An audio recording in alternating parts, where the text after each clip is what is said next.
আচ্ছা, কক্সবাজারের সবচেয়ে জনপ্রিয় বিচ কোনটি এবং কার কোন বিচ পছন্দ? আজকের ভিডিওতে থাকবে আমার বিভিন্ন বিচ ঘুরে দেখার এক্সপিরিয়েন্স সহ সবকিছু। সো হ্যালো এভরিওয়ান, আসসালামু আলাইকুম সবাইকে। আশা করি সবাই অনেক বেশি ভালো আছেন। তো আজকে যেহেতু আমাদের চেক আউট টাইম এবং আজকে আমরা বাসায় চলে আসবো, সেহেতু হচ্ছে কি বিভিন্ন বিচ ঘুরে দেখার এক্সপিরিয়েন্স থাকবে আপনাদের সাথে শেয়ার করার জন্য। ঘুম থেকে উঠে সকাল সকাল চলে গিয়েছিলাম আমরা কাঁকড়া বিচে, আর দেখতেই পাচ্ছেন কাঁকড়া বিচের এক্সপিরিয়েন্স কিরকম হওয়া উচিত। রোজের পাপার দৌড় দেখেই বুঝতে পারছেন যে কাঁকড়া বিচের এক্সপিরিয়েন্স কিরকম থাকতে পারে।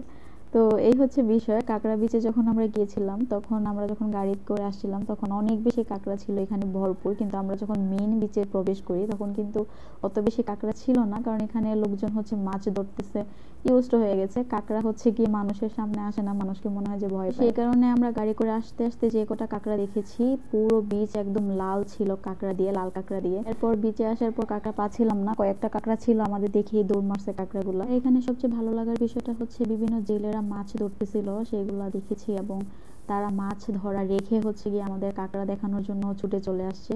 তারাও কাঁকড়ার পিছন পিছন দৌড়ে, তাদের যেহেতু এক্সপিরিয়েন্স আছে কাঁকড়া ধরার, তো সেহেতু তারাও ধরে হচ্ছে আমাদের দেখাচ্ছিল। দেখতেই পাচ্ছেন কিউট লাল সুন্দরী দুইটা কাঁকড়া, আর এই কাঁকড়াগুলার হচ্ছে আমার এক্সপিরিয়েন্স একটু আমি এখন ভাই, আমরা হচ্ছে গ্রাম এলাকার মানুষ, এখন আমার এক্সপিরিয়েন্স হচ্ছে কাঁকড়া আমি ছোট থেকেই দেখে আসছি।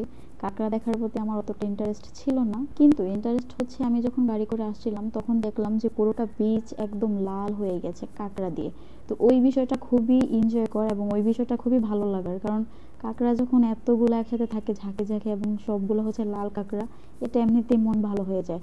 কিন্তু একটা দুইটা কাঁকড়ার জন্য আমরা কাঁকড়া বিচে হচ্ছে গিয়ে যাওয়াটা আমার অতটা ভালো লাগে নাই। এই কাঁকড়াগুলো দেখতে যতটা সুন্দর ইনোসেন্ট মনে হয়, এরা কিন্তু এতটাও ইনোসেন্ট না, এদের আক্রমণ কিন্তু খুব ভয়ঙ্কর। যাই হোক, এখানে হচ্ছে আমরা কিছু ছবি টবি তুলে তারপরে হচ্ছে আমরা নেক্সট বিচে চলে যাই, সেটা হচ্ছে সাম্পান বিচ। সাম্পান বিচ ভালো লাগবে না এরকম মানুষই নাই যে সাম্পান বিচ ভালো লাগবে না। সাম্পান বিচটা অনেক বেশি সুন্দর ছিল এখানে। আর আমি যখন ফার্স্ট টাইম সাম্পান বিচে গিয়েছি তখন আমার মনে হয়েছে যে সাম্পানগুলা দেখে কেন আমি এখানে শাড়ি পরে আসলাম না। আর যারা কিনা কাঁকড়া বিচে যাবেন, আমি তাদেরকে বলবো কাঁকড়া বিচে না গিয়ে আপনারা সাম্পান বিচেই চলে আসবেন, কারণ সাম্পান বিচে কাঁকড়ার অভাব নাই। সাম্পান বিচে আসলে আপনারা সাম্পান এবং কাঁকড়া দুইটাই পেয়ে যাবেন একসাথে, সেই সাথে হচ্ছে ঝাউ গাছগুলোও পেয়ে যাবেন পিছনের সাইডে যদি আপনারা ছবি তুলতে চান। তো অল ওভার আমার কাছে সাম্পান বিচটা অনেক বেশি ভালো লেগেছে, কারণ সাম্পান বিচে আপনারা সাম্পান, কাঁকড়া, ঝাউ গাছ সবকিছু একসাথে পেয়ে যাবেন। এই সাথে কেউ ডাব খেতে চাইলে রিল্যাক্সে এখানে শুয়ে শুয়ে ডাব খেতে পারবেন, তাও আবার ফ্রিতে। তো আমি বলবো ছবি তোলার জন্য সবচেয়ে বেস্ট পার্ট হচ্ছে সাম্পান বিচ, আপনারা কখনোই মিস করেন না এই বিচটা।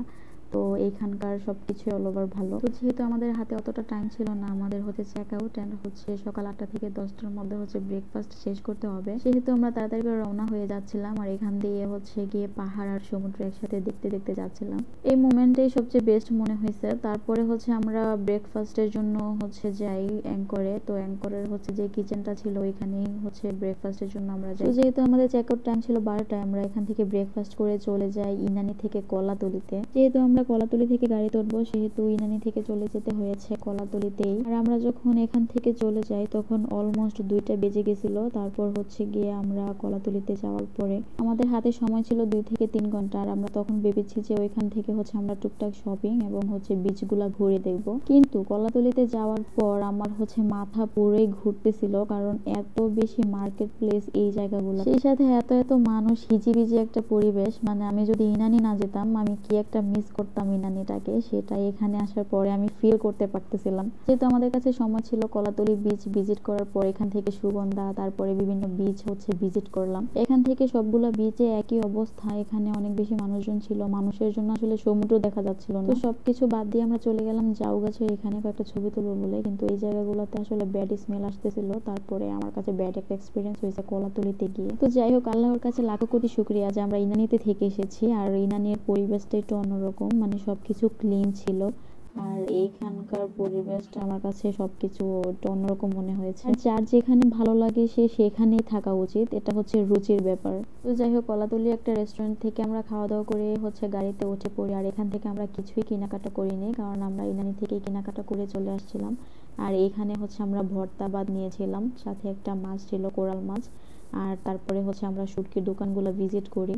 তারপরে এখানকার দইটা আমার কাছে খুব ভালো লেগেছে। তারপরে আমরা এই ফলটা নিয়ে এসেছিলাম কক্সবাজার থেকে, যেটা আমার কাছে একটু ভালো লাগে না, এটা মানুষ কেন খায়। তো যাই হোক, যার ভালো লাগে সে খাবেন, আগে বলেছি রুচির ব্যাপার। তো এই ছিল আমাদের কক্সবাজার টোটাল জার্নিটা। তো যারা যারা পার্ট 1, পার্ট 2, পার্ট 3 দেখেছেন তারা অবশ্যই বুঝতে পারবেন যে আমাদের পুরো জার্নিটা কেমন ছিল।